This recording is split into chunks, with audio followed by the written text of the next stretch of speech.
Wednesday, friendship with the world equals enemy of God? Ever felt the subtle pressure to conform, to make your faith palatable to the world around you? The sermon dropped a truth bomb. Friendship with the world is hostility toward God. This isn't just about avoiding overt sin, but about examining our deepest loyalties. Are you inadvertently becoming an enemy of God by trying too hard to be a friend of the world? Our key verse for today comes from James 4, verse 4, and it says, "You adulteresses, do you not know that friendship with the world is hostility toward God? Therefore, whoever wishes to be a friend of the world makes himself an enemy of God." James 4, verse 4 pulls no punches, labeling friendship with the world as spiritual adultery, a betrayal of our covenant with God.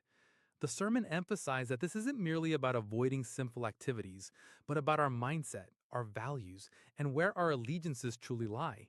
The world here refers to the system of values, desires, and philosophies that are opposed to God's kingdom. When we embrace these, we align ourselves with his enemy. This means a careful examination of our entertainment, our aspirations, our conversations, and even our attitudes. Are we seeking validation from culture more than from Christ?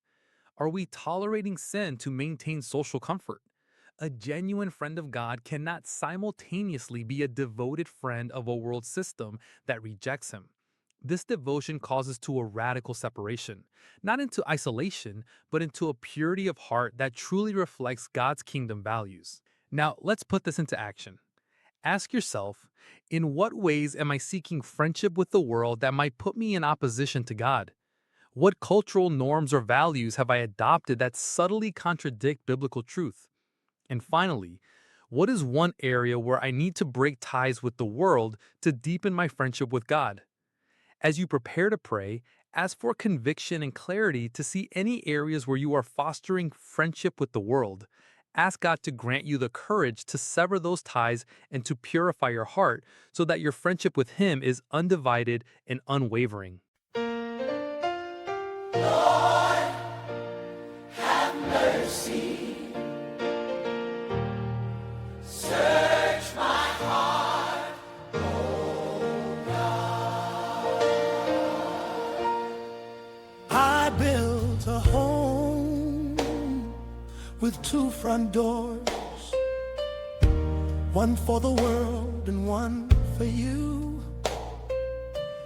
I walked on comfortable, safe floors and thought that both my loves were true.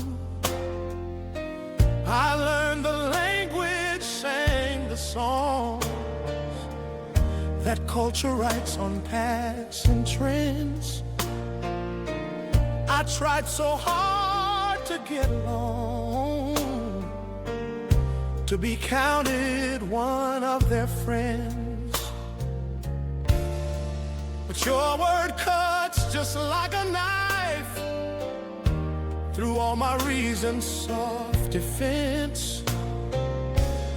It calls this love a double life, and it's not making any sense.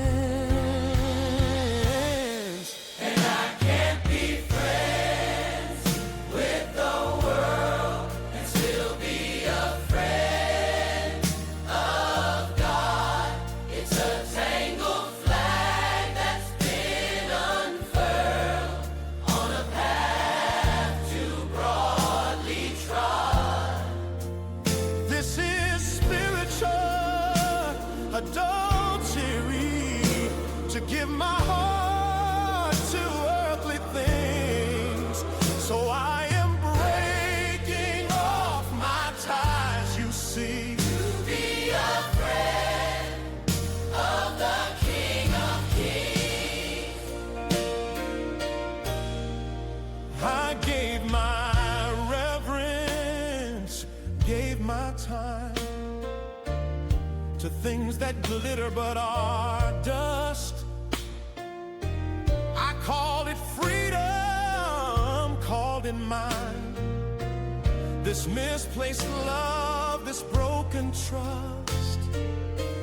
I dress my faith in softer clothes to make it easier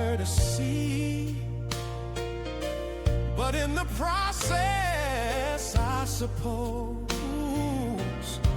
the one who changed was only me. 'Cause I can't be friends with the world and still be a friend of God.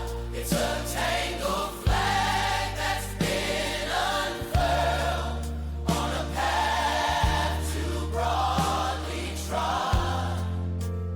This is spiritual adultery, to give my heart to earthly things. So I am breaking off my ties, you see, to be a friend of the King of Kings. Whoever wishes to be a friend of the world